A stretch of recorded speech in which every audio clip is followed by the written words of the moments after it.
जय भीम दोस्तों। सबसे पहले भारत रत्न डॉक्टर बाबा साहब आम्बेडकर के इनके 133वीं जयंती के उपलक्ष्य पर आप सभी को हार्दिक शुभकामनाएं। इस अवसर पे मैं यहाँ पे दीक्षा भूमि नागपुर पे यहाँ पे मौजूद हूँ। आप देख सकते हो मेरे पीछे जो यहाँ पे गेट लगा है और इस गेट में दीक्षा भूमि दिख रही है, जहाँ पे बाबा साहब आम्बेडकर ने 14 अक्टूबर 1956 को बौद्ध धम्म की दीक्षा ली थी। यही दीक्षा भूमि है। मैं इस स्तूप के अंदर से जा रहा हूँ और आपको ये दीक्षा भूमि में जो हज़ारों लोग यहाँ पे आते हैं,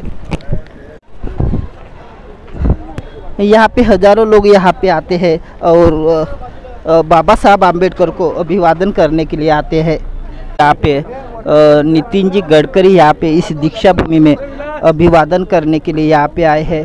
और सगळ्यात महत्त्वाची गोष्ट म्हणजे या समाजातली छुआछूत, अस्पृश्यता, जातीयता समूळ नष्ट झाली पाहिजे आणि सामाजिक समता आणि आर्थिक समता प्रस्थापित झाली पाहिजे। इस समय आपने नितिन जी गडकरी यहाँ पे दीक्षा भूमि पे आए हैं और परम पूज्य बाबा साहब आम्बेडकर और भगवान बुद्ध को यहाँ पे वंदन करने के लिए यहाँ पे, और उसने बाबा साहब आम्बेडकर का जो योगदान है और जो सामाजिक समता की बात की है, वही नितिन जी गडकरी ने अभी उसने बताया है।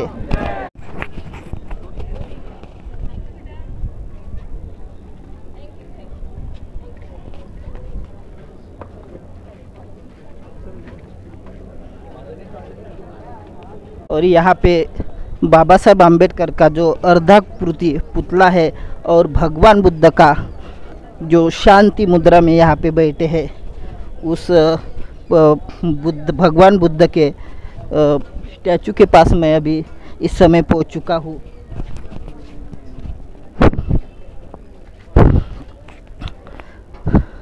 आप देख सकते हो यह भगवान बुद्ध की प्रतिमा कितनी सुंदर है और जो दुनिया को शांति का संदेश दे रहे तथागत भगवान बुद्ध और बाबा साहब आम्बेडकर, इस पुतले के पास मैं अभी खड़ा हूँ। जय भीम। अमन आशीष बहुउद्देशीय संस्थातर्फे परमपूज्य डॉक्टर बाबासाहेब आंबेडकर यांच्या जयंती प्रित्यर्थ 131व्या जयंती प्रित्यर्थ अमन आशीष बहुउद्देशीय संस्थातर्फे आम्ही पुस्तक वाटपाचा कार्यक्रम केलेला आहे आणि या माध्यमातून, संस्थेच्या माध्यमातून अनेक प्रकारचे कार्यक्रम आम्ही असे आयोजित केलेले असते। मूकबधीर विद्यार्थ्यांसाठी पुस्तकाचा कार्यक्रम आयोजित केला असता। त्याचप्रकारे भोजनदानसुद्धा आम्ही करतो। टुर्नामेंट्स वगैरे अशा प्रकारचे विविध कार्यक्रम आम्ही राबविले जातात संस्थेच्या माध्यमातून।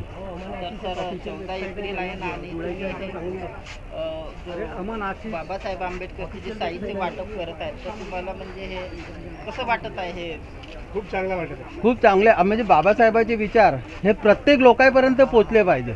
कारण भोजनदान हा पण एक सुंदर विचार आहे, परंतु बाबासाहेबांचे विचार हे प्रत्येक घरी पोहोचले पाहिजे, हा आमचा संकल्पना उद्देश होता। आणि तुम्ही का संदेश देऊ शकता आज 14 एप्रिल? आपला तरुण वर्ग हा विविध प्रकारचे इकडे वळलेला आहे व्यसनाकडे, तर त्या माध्यमातून एखादी पुस्तक काही 2-4 पेजेस तरी वाचले तर त्याच्या मनावर, विचारावर काही परिणाम होईल की बाबासाहेब काय करत होते, कसे शिकले, हा विचार आपण सर्वांना पोचला पाहिजे। सर्वांना 14 एप्रिलच्या शुभेच्छा। अगोदर आम्ही अमन आशीष क्रिकेट क्लब आणि बहुउद्देशीय संस्थातर्फे उपाध्यक्ष बोलत आहे अश्विन कुंबलवार। तर तुम्ही का संदेश देऊ शकता? आज तुम्ही बौद्ध साहित्य आणि बाबासाहेब आंबेडकरी विचाराची जो चळवळीची पुस्तकं तुम्ही वितरण करत आहात, तर तुम्ही म्हणजे तुम्हाला कसं वाटते हे? बघा, आमच्या संस्थेतर्फे अगोदर तर मी सांगू इच्छितो तुम्हाला की आमच्या संस्थेतर्फे विविध कार्यक्रम करतात। हा सामाजिक एक उपक्रम आम्ही चालवतो दरवर्षी। आमचा जास्त करून फोकस कसा भोजनदान, लोकांना मदत करणं, हा एक आमच्याला एक विशिष्ट उपक्रम आहे आणि बाबासाहेबांचे विचार हे घराघरापर्यंत पोहोचले पाहिजे, हा आमचा एक संस्थेमार्फत अभियान आहे। त्या अभियानाअंतर्गत आम्ही हे आज पुस्तके जे आम्ही वाटून राहिलो असं आहे. आणि तरुण वर्ग हे पुस्तके वाचल्या पाहिजे आणि त्यांच्या मनामध्ये एक नवी कल्पना, एक नवीन जोश आल्या पाहिजे. हा आमचा एक उपक्रम आहे. ठीक आहे.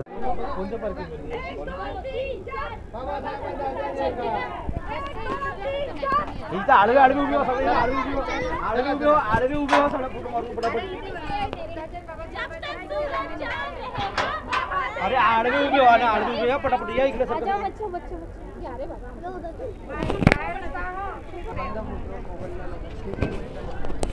आपण बघू शकत आहात की दीक्षाभूमीच्या प्रांगणामध्ये यामध्ये असंख्य लोक बाबासाहेब आंबेडकर आणि भगवान बुद्धांना वंदन करण्यासाठी यामध्ये आले आहेत.